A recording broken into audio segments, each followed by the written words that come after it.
A hellhound who's... His name is Thori. Thori, Thori, which is amazing. It's Loki's handy. But you meet the dog, he goes, hey, give me those fingers. Let me eat one of your fingers. Yeah, he was hungry. He's like, you're not using them anyway. All you do is get your ass kicked. Yeah. And he's a smart-ass dog, and it's brilliant. Well, I mean, he would only get at least 5 fingers because his left arm is made out of, like, dwarf star, isn't it? I don't know. Isn't it made out of uru? The mystical metal that it looks like maybe Mjolnir's made out of? The arm that's, like, completely charcoal gray, that looks like flesh to you?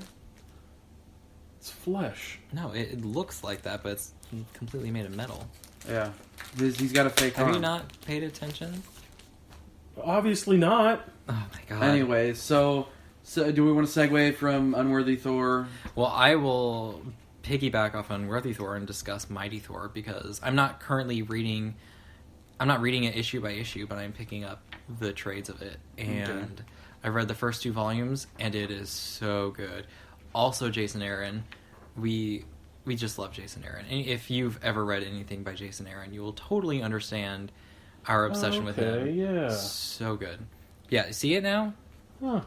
Okay. Well, Mighty Thor. Start looking at the panels themselves. Yeah, that would help. You do not look at panels when you read comic books? No, I do, but like I look at it to advance the story, because if I wait too long after I read some dialogue, and then I stare at the page, like at the picture... You just forget what they said?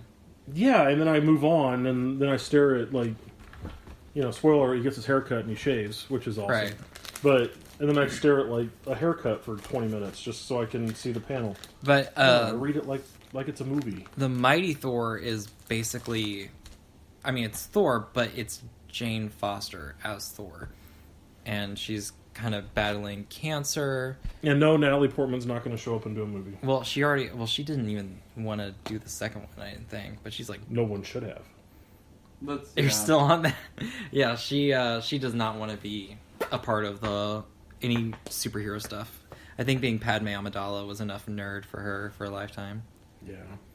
But... She got Jedi mind tricked by a child. That's a fan theory. It hasn't been confirmed. But the Mighty Thor... Oh, to fall in love with her? Yeah. Oh, yeah. That's a fan theory, I completely recommend Mighty Thor. Mighty Thor is so good. The art is incredible. There's so many different panels where it's like there's lightning all around her. Unworthy and Mighty. Do you guys know? I was curious on... Because I know Unworthy Thor, the art does look phenomenal. I just have no idea who it is. Jacinto? Okay. Well, I know, at least with Marvel, their artists typically are actually really good. The hard part for them, except for Punisher, is apparently. Their writers. Unless it's the Punisher or... I really didn't like... Punisher is hot garbage, man. I did not like Power Man and Iron Fist artwork either. It kind of pissed me off. It's like the Cage artwork. Not a lot of people like it. It's very... It's niche. Like, you have to really enjoy that kind of art to enjoy the Cage artwork. Now, I own that number 1 of Cage, just because I think it looks cool. But I don't want to sit and read an entire Teen Titans Go art book, because that's what it looks like to me, is the Teen Titans Go... For Luke Cage.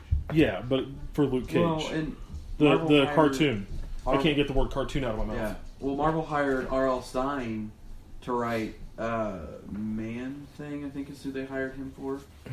And I'm not opposed to that, but it's like, if you want your stuff to be successful, you need to focus on your up-and-coming writers, get them polished and going, and don't, at least what I feel like, don't piss off your legacy artists that you have, because a lot of them jumped ship. And they went to DC. Or they're working on their own independent stuff. Yeah. Like Matt Fraction. Yeah. He's like done. And that was a really bad mistake on Marvel's part, because Matt Fraction wrote Hawkeye, which was phenomenal. Well, and Marvel had an opportunity too, and they still may be good. I'm not trying to judge before anything comes out, but like X-Men Blue and X-Men Gold, they could have brought in amazing teams to write and draw these 2 books, and they could have completely jump-started their entire X-Men franchises and just undone a lot of wrongdoings that have happened over the last couple of years with Marvel Comics. But they didn't. Instead, they introduced characters like Slapstick and Solo and these just terrible Fool Killer.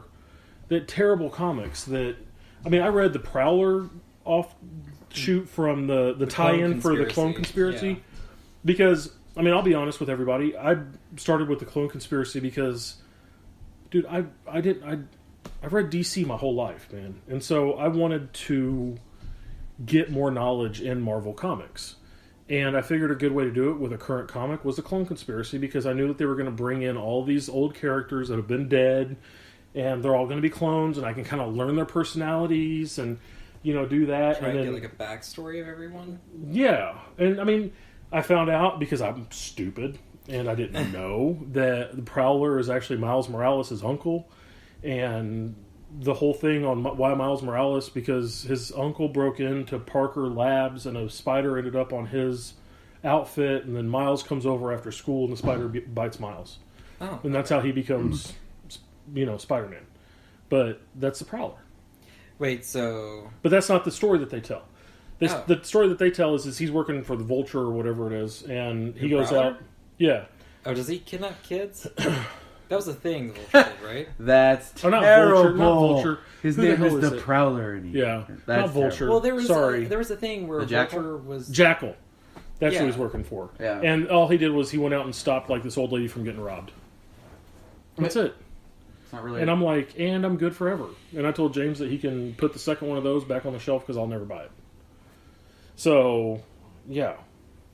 Then, of course, because of James, I've been introduced to my favorite book. James is the guy who works at Rock Bottom Comics, in case you were wondering. Not me, but I've been introduced to possibly my absolute most favorite character that I've ever read, Moon Knight. And that's Mark Spector. And Moon Knight, I started at the beginning. Well, not at the actual beginning, but... Like the Marvel Now, right? With the trade papers. Warren Ellis is where I started. And I'm working my way through those trade papers. And each trade paperback is better than the previous. And I just got done with the second one. I have like 2 or 3 others in possession. And I've started getting individual pulls at number 10 for the current run. And it's just, if you go to our Facebook page, I did a whole like bio of this guy. He posted a while mini back. bio on our Facebook. But if you want a Marvel book that shouldn't be a Marvel book, if you want a Marvel book that should be Like an independent book? either an independent book or some freaking Young Animal or Vertigo or old Image school or... DC.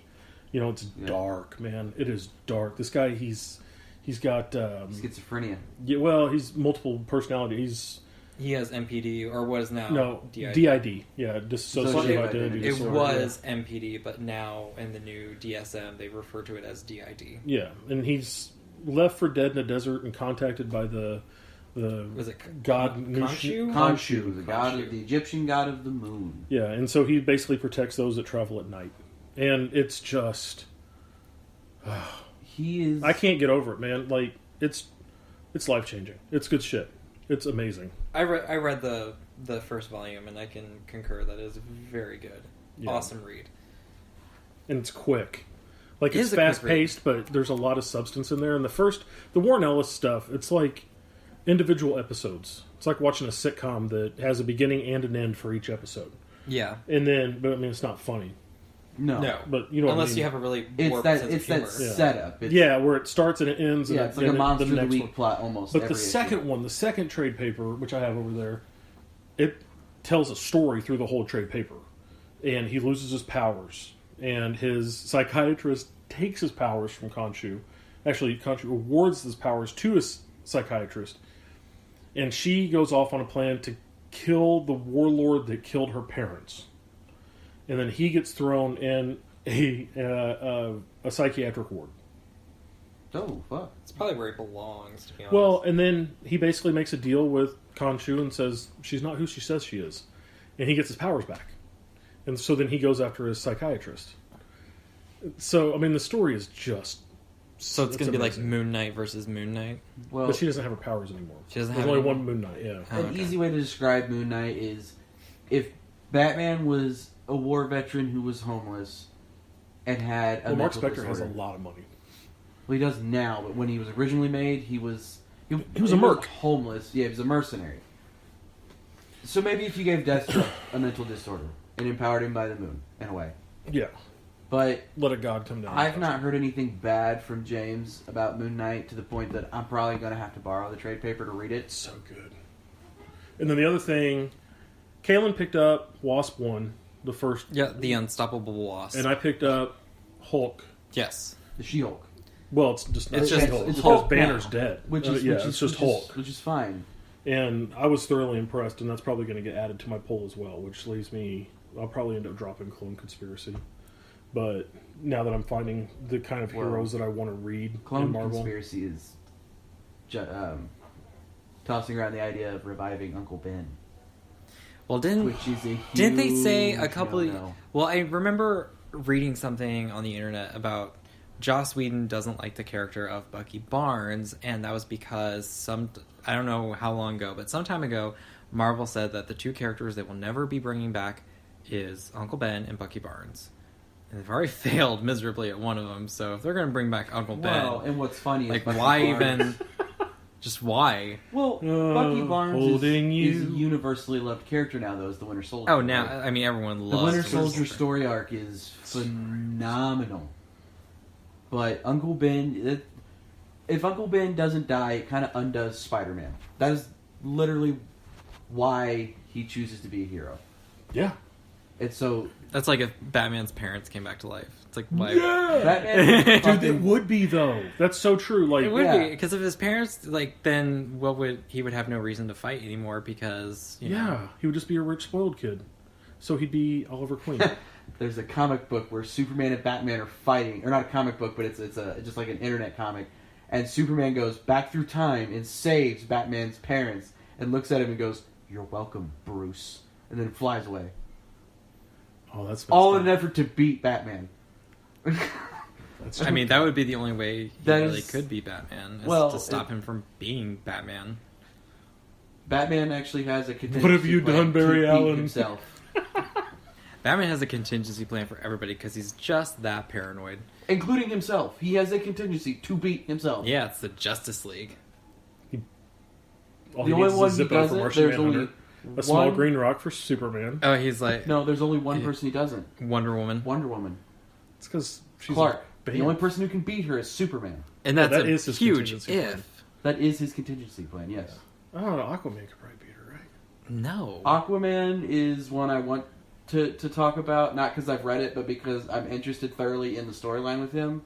And if we don't get to him tonight, we don't get to him tonight. It's not the end of the world. We can always discuss Aquaman next week. I'm But, talking about Deluge. yeah. The I'm whole just... story arc there. Yeah. Anyways, All right. so going... No, I think that you should talk about All-Star Batman. Okay. All-Star Batman. It's... Simply put, it is... If you were to combine Death Race and Batman, and this is actually per Scott Snyder's own words in an interview he did, and it really is. It's literally non-stop action for all 5 issues of the first story arc, which, come to find out, is actually the first 5 issues of a 13-issue story arc that literally is divided into chapters in a way. Like, the first 5 is done by Scott Snyder with John Romita Jr., who I'm sure a lot of you all know. And if you don't know him, you should, for the sole fact that he did the Kick-Ass books with Mark Millar, which were phenomenal. He has Speaking done... of which, that guy won a Golden Globe last night, too. Okay, we got it. You watched the Golden Who won a Golden Globe? Aaron Taylor Johnson. Oh, did he? For what? Fuck if I know. A movie? Jeez! Anyways, Sorry, I'll never interject again. the point of All-Star this time around, if you didn't know before, this is not the first It's to All-Star. piss off every Batman fan on the planet. That's what James and Kaylin, and actually I felt like too, because in the first issue, the last panel is Alfred betraying Batman, Which is bullshit. literally kind of one of the tenets of Batman's lore is like, Alfred would never do that, and it pissed off a lot of people. And I don't know how far the ratings went down with that, or how many people stopped It's reading. like Captain America saying, "Hail Hydra." Yeah, Alfred But- going, fuck Batman. But even then, Alfred's reasoning, the whole story arc is getting Two-Face, who is also known as Harvey Dent, to this orphanage that you find out he and Bruce actually stayed at together, but they didn't know their names. They were only known by 2A and 2B, which was their room numbers. And While they're there, What they the fuck become kind of friends. orphanage is that? It's a